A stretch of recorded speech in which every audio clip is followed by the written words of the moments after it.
আজকে আমাদের গন্তব্যস্থল পূর্ব ভারতের উচ্চতম তথা এশিয়া মহাদেশের দ্বিতীয় বৃহত্তম শিবলিঙ্গের বাসভূমি শিবনিবাস। রানাঘাট স্টেশন থেকে গেদে লোকাল ধরে আমরা রওনা দিলাম মাঝদিয়া স্টেশনের উদ্দেশ্যে। যাওয়ার সময় ট্রেন থেকে বাইরের প্রাকৃতিক দৃশ্যগুলি ছিল মনোমুগ্ধকর। আমরা পৌঁছালাম মাঝদিয়া স্টেশনে। সেখান থেকে একটা টোটো ভাড়া করে আমরা গিয়েছিলাম মন্দিরে। টোটো করে দুভাবে আপনারা পৌঁছাতে পারেন মন্দিরে। প্রথম ক্ষেত্রে টোটো আপনাদের সরাসরি মন্দিরে পৌঁছে দেবে চূর্ণী নদীর ওপর নির্মিত ব্রিজের ওপর দিয়ে। সেক্ষেত্রে আপনাদের মাথাপিছু খরচা হবে 25 টাকা করে। আর অন্যভাবে টোটো আপনাদের প্রথমে চূর্ণী নদীর ঘাটে নিয়ে যাবে, তারপর সেখান থেকে একটি বাঁশের সাঁকো পার হয়ে কিছুটা গেলেই আপনারা মন্দির দর্শন করতে পারবেন।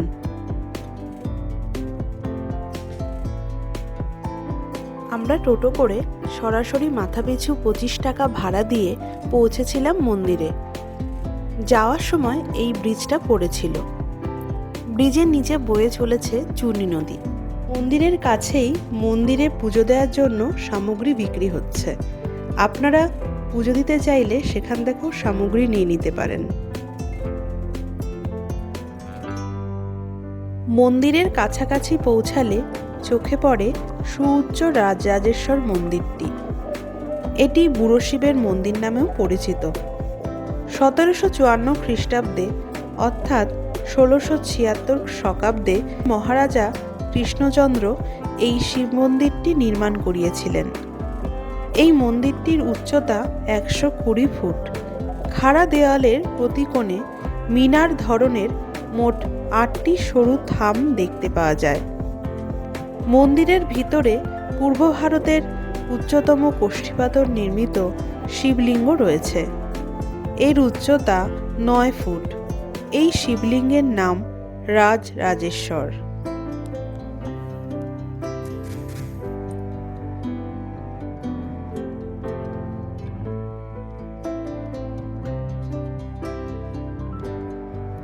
দেখা গেল মন্দিরে অনেকে এসেছেন রাজরাজেশ্বরকে জল, দুধ, ফুল, মালা ইত্যাদি দিয়ে পুজো করতে ও নিজের মনের বাসনা ঠাকুরকে জানাতে।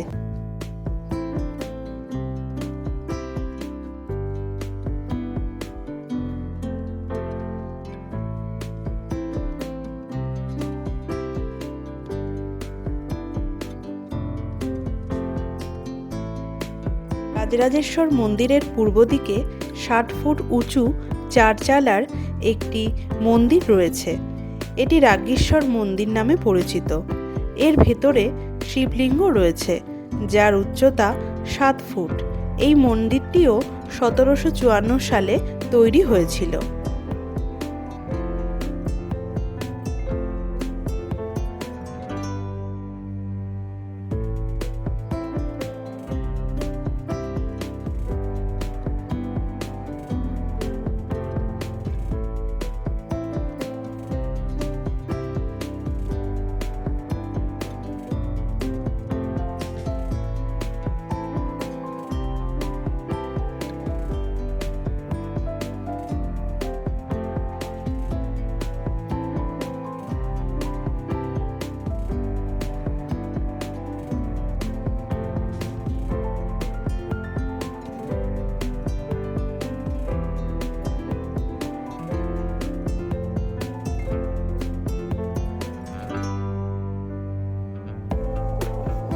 এই মন্দিরের পাশেই রয়েছে রামসীতার মন্দির। এই মন্দিরের সিংহাসনে প্রতিষ্ঠিত আছেন কোষ্ঠীপাথর নির্মিত রামচন্দ্র, অষ্টধাতু সীতা, সাথে অনুজ লক্ষণ।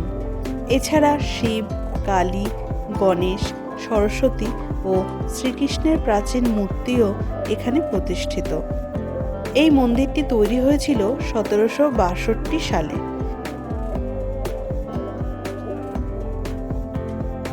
এখানে একটি পার্ক রয়েছে। এরপর আমরা চূর্ণী নদীর দিকে গেলাম। সেখানে চারিদিকের প্রকৃতি ছিল শান্ত ও সুন্দর।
এরপর আমরা চূর্ণী নদীর দিকে গেলাম। সেখানে চারিদিকের প্রকৃতি ছিল শান্ত ও সুন্দর। সেখানে কিছুক্ষণ সময় কাটানোর পর একটি বাঁশের তৈরি সাঁকোতে আমরা উঠলাম ও নদী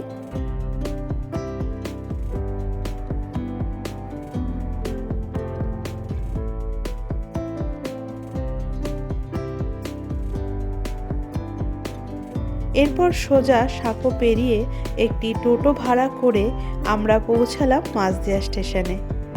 সেখান থেকে ট্রেনে করে চললাম আবার আমাদের বাড়ির উদ্দেশ্যে।